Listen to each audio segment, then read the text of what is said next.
अरे भाग्यवान, मेरे जूते कहाँ रखे हैं? मुझे बाहर जाने में देर हो रही है। तभी मालती कमरे में आती है। ये रहे आपकी जूते, मैं इन्हें साफ करने के लिए ले गई थी। अरे वाह, तुम कितनी समझदार हो, मेरे बिना कुछ कहे ही सारे काम कर देती हो। तभी मालती झिझकते हुए रमेश से कहती है, सुनिए जी, आपसे एक बात कहूँ, बुरा तो नहीं मानेंगे ना? अरे नहीं नहीं, बेफिक्र होकर कहो। शादी से पहले मैं अपने मायके में नौकरी करती थी। मैं चाहती हूँ कि अब मैं फिर से नौकरी करना शुरू कर दूँ। वैसे भी सारा दिन घर में बोर हो जाती हूँ। देखो मालती, तुम्हारे नौकरी करने से मुझे कोई ऐतराज नहीं है, लेकिन तुम्हें एक बात बता दूं, हमारे खानदान में आज तक कभी किसी औरत ने नौकरी नहीं की।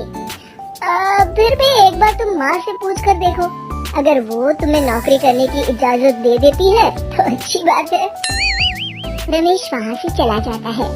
फिर उसी शाम मालती अपनी सास के पैर दबा रही होती है। तभी उसकी सास मालती से कहती है, अरे क्या बात है बहू, आज तो ठीक तरह से मेरे पैर नहीं दबा रही, किसी ख्याल में खोई पड़ी है क्या? मैं भी तो जानूं आखिर बात क्या है। दरअसल वो माँ जी। अरे हाँ हाँ बोलो, इतना सोच क्यों रही हो? माँ जी, अगर आप बुरा न माने तो मैं नौकरी करना चाहती हूँ। घर के काम करने के बाद मेरे पास काफी वक्त बच जाता है। मालती की ये बात सुनकर उसकी सास गुस्से में कहती है, अरे बहू, तेरी तबीयत तो ठीक है ना? आज ये कैसी बहकी बातें कर रही है? भला हमारे खानदान में आज तक कभी किसी औरत ने नौकरी की है जो तू नौकरी करने की बात कर रही है? अरे बहू, तू क्या रिश्तेदारी में हमारी नाक कटाना चाहती है? जितना जल्दी हो सके अपने दिमाग से नौकरी का भूत उतार दे, और अब जा, जल्दी से रसोई में जा, खाना बनाने का वक्त हो रहा है। मालती मन मार कर खाना पकाने के लिए रसोई घर में चली जाती है। अगले दिन।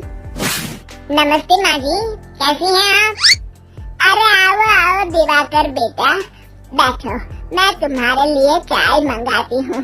बहू, जरा एक कप चाय तो लेती आना। फिर दिवाकर एक फाइल खोलकर मालती की सास के सामने रख देता है। ये देखिए माँ जी, ये है पिछले महीने का हिसाब और ये रहे मुनाफे के रुपए। एक बार हिसाब देख लीजिए और इन कागजों पर अपने दस्तखत कर दीजिए। अरे दिवाकर बेटा, मैंने भला आज तक कभी तेरा हिसाब देखा है जो अब देखूंगी। ला बता, कहाँ दस्तखत करूं? तभी मालती चाय लेकर वहाँ आ जाती है और अपनी सास को बिना कागजातों को पढ़े इस तरह लापरवाही से दस्तखत करते हुए देखकर हैरान रह जाती है। अच्छा माली, अब मैं चलता हूँ, फैक्ट्री में बहुत काम है। फिर दिवाकर वहाँ से चला जाता है। कुछ दिनों बाद मालती बाजार में कुछ सामान खरीद रही होती है। तभी एक बूढ़ा आदमी उसे आवाज देता है, अरे मालती बेटी, कैसी हो? मुझे पहचाना? मैं तुम्हारी कंपनी में मुनीम का काम करता हूँ।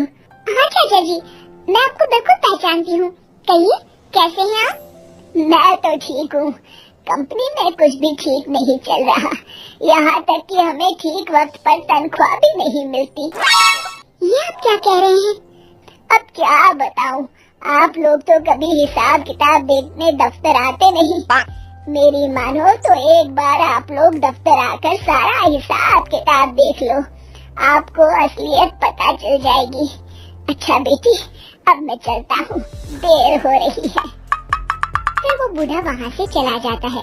वहीं दूसरी तरफ मालती घर पहुँचकर अपनी सास को सारी बात बताती है। तभी वहाँ रमेश भी आ जाता है, लेकिन मालती की सास मालती की किसी भी बात पर विश्वास नहीं करती। तभी रमेश कहता है, अरे माँ, बिना आग के कभी धुआं नहीं उठता। जब मालती इतना कह रही है तो हमें एक बार दफ्तर चलकर देख लेना चाहिए।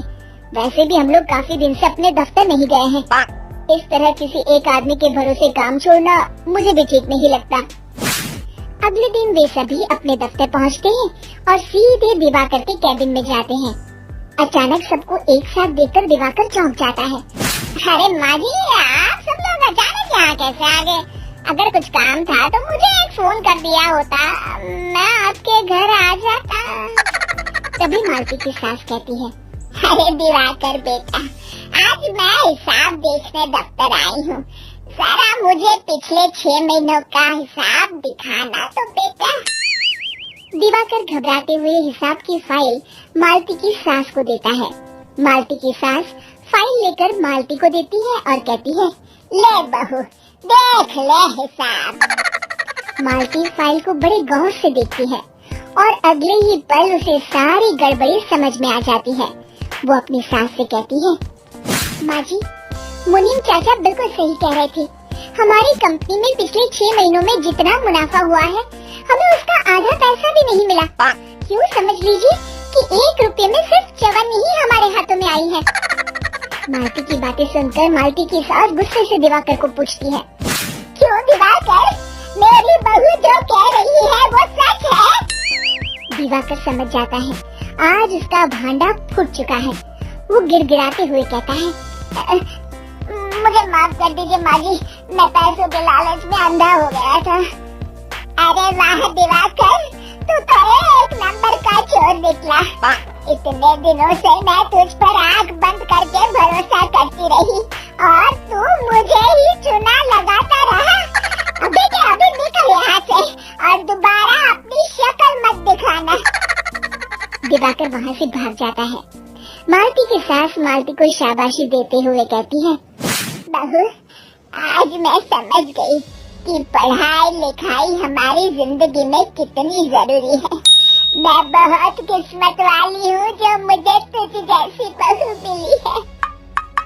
शिक्षा, पढ़ाई लिखाई का इस्तेमाल सही जगह करके हम दुनिया में बहुत कुछ बदल सकते हैं।